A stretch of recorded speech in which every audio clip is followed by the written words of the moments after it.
Assalamualaikum warahmatullahi wabarakatuh.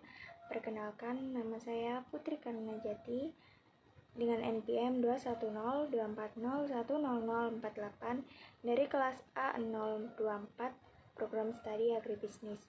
Di sini saya akan mempresentasikan sedikit materi tentang bioteknologi pertanian. Bioteknologi berasal dari kata bios, yaitu hidup, techus, yaitu alat, dan logos yang artinya ilmu. Bioteknologi sendiri adalah perpaduan dari ilmu pengetahuan alam dan ilmu rekayasa yang bertujuan untuk meningkatkan aplikasi organisme hidup, sel, bagian dari organisme hidup, dan analog molekuler untuk menghasilkan barang dan jasa.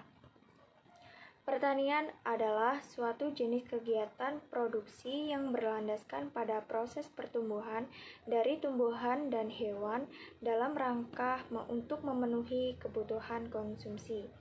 Jadi dapat disimpulkan bahwa bioteknologi pertanian adalah metode yang melibatkan makhluk hidup atau organisme untuk menghasilkan atau memodifikasi suatu produk baru untuk penggunaan yang spesifik dalam bidang pertanian sehingga bermanfaat untuk kehidupan manusia.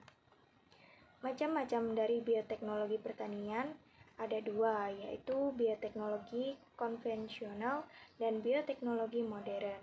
Bioteknologi konvensional atau tradisional adalah bioteknologi yang sudah dikenal sejak awal peradaban manusia yang memanfaatkan organisme secara langsung untuk menghasilkan produk barang dan jasa yang bermanfaat bagi manusia melalui proses fermentasi. Dan untuk yang bioteknologi modern adalah bioteknologi yang melibatkan penerapan teknologi yang lebih baru serta mengacu pada modifikasi dan manipulasi yang disengaja terhadap organisme hidup dan bahan organik. Masing-masing memiliki kelebihan dan kekurangannya. Untuk kelebihan dari bioteknologi konvensional adalah 1. Meningkatkan kandungan gizi dari hasil produk bioteknologi berupa makanan dan minuman, karena telah terjadi perubahan kandungan zat dari bahan makanan tersebut. 2. Menciptakan sumber makanan baru. 3. Dapat membuat makanan yang tahan lama. 4. Dapat meningkatkan pendapatan per kapita masyarakat. 5. Dapat meningkatkan perekonomian rakyat karena bioteknologi konvensional tidak banyak membutuhkan biaya sehingga masyarakat kecil bisa membuat dan menjual hasilnya untuk keperluannya hidup sehari-hari. Dan kekurangan dari bioteknologi konvensional seperti 1. Perbaikan sifat genetis yang tidak terarah. 2. Tidak dapat mengatasi masalah ketidaksesuaian genetik. 3. Hasil tidak dapat diperkirakan sebelumnya. Dan 4. Adalah memerlukan waktu yang relatif lama untuk menghasilkan alur baru. Berikut adalah contoh bioteknologi konvensional atau tradisional, seperti tempe, yogurt, keju, tape, dan juga kecap. Untuk kelebihan bioteknologi modern, seperti 1.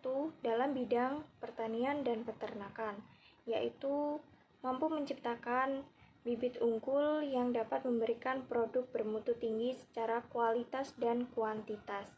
2. Di bidang lingkungan dan pelestarian, yaitu dapat mengatasi masalah pelestarian spesies langka dan yang hampir punah.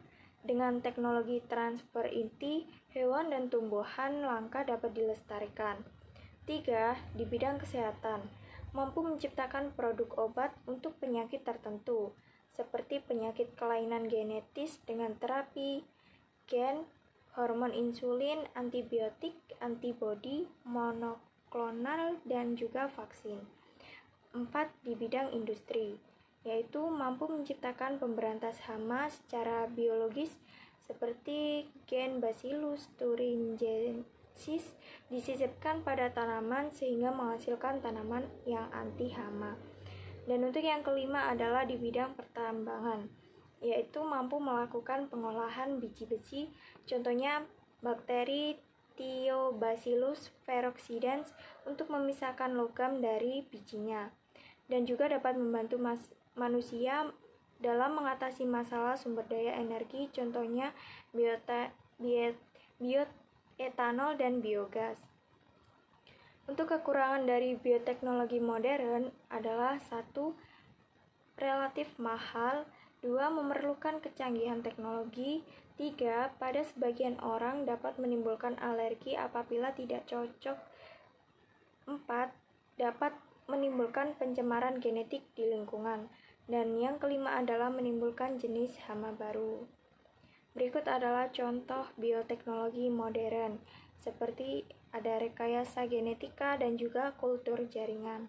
Rekayasa genetika sendiri adalah suatu usaha untuk memanipulasi gen organisme untuk tujuan tertentu dengan cara menghilangkan atau menambahkan suatu gen sehingga menghasilkan organisme dengan sifat-sifat yang diinginkan.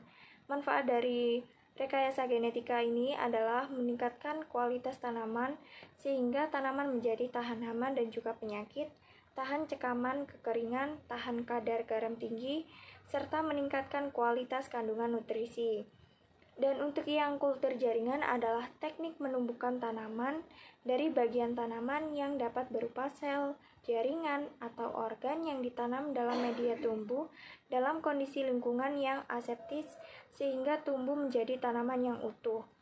Media tumbuh yang digunakan pada kultur jaringan ini biasanya berisi nutrisi makro, mikro, dan vitamin yang dibutuhkan oleh tanaman seperti layaknya yang ada dalam tanah. Berikut adalah contoh produk bioteknologi modern. Untuk yang gambar atas adalah contoh produk bioteknologi modern rekayasa genetika, dan untuk yang gambar bawah adalah contoh produk bioteknologi modern yang kultur jaringan. Untuk yang rekayasa genetika seperti golden rice, jagung manis, tembakau rendah nikotin, dan untuk yang kultur jaringan seperti kopi, bunga anggrek, dan juga pisang. Manfaat dari bioteknologi pertanian ini sendiri adalah menghasilkan keturunan dengan sifat yang unggul, meningkatkan pertumbuhan dan perkembangan tanaman, serta melipat gandakan hasil pertanian. 3. Menghasilkan produk agribisnis yang berdaya saing tinggi, terciptanya tanaman yang tahan dalam berbagai hama serta kondisi, terciptanya tanaman yang dapat membuat pupuknya sendiri, dan yang terakhir adalah mengurangi pencemaran lingkungan serta menekan biaya produksi. Dan untuk kelebihannya memang hampir sama dengan manfaat bioteknologi, yaitu 1. Keturunan dengan sifat yang unggul, 2. Peningkatan pertumbuhan dan perkembangan tanaman serta melipat gandakan hasil pertanian, 3. Memiliki produk agribisnis yang berdaya saing tinggi, 4. Terciptanya tanaman yang tahan dalam berbagai hama dan juga kondisi, 5. Terciptanya tanaman yang dapat membuat pupuknya sendiri, 6. Mengurangi lingkungan serta menekan biaya produksi, dan yang ketujuh adalah memudahkan petani dalam proses budidaya tanaman. Dan untuk kelebihan bioteknologi pertanian adalah 1.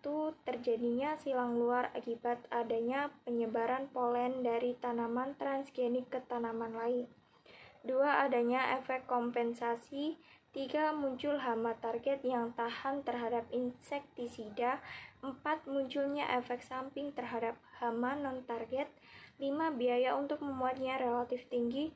6. Membutuhkan teknologi yang tinggi, sehingga dalam perakitannya diperlukan orang-orang yang memiliki keahlian yang khusus. 7. Pencemaran biologi yang dapat lebih berbahaya daripada pencemaran kimia dan nuklir. 8. Dapat memunahkan varietas aslinya jika tidak dijaga kelestariannya. Dan yang ke-9 adalah merugikan petani kecil. Berikut adalah sumber referensi saya untuk mencari materi tersebut. Terima kasih. Apabila ada salah kata dalam pengucapan, saya mohon maaf yang sebesar-besarnya. Terima kasih. Wassalamualaikum warahmatullahi wabarakatuh.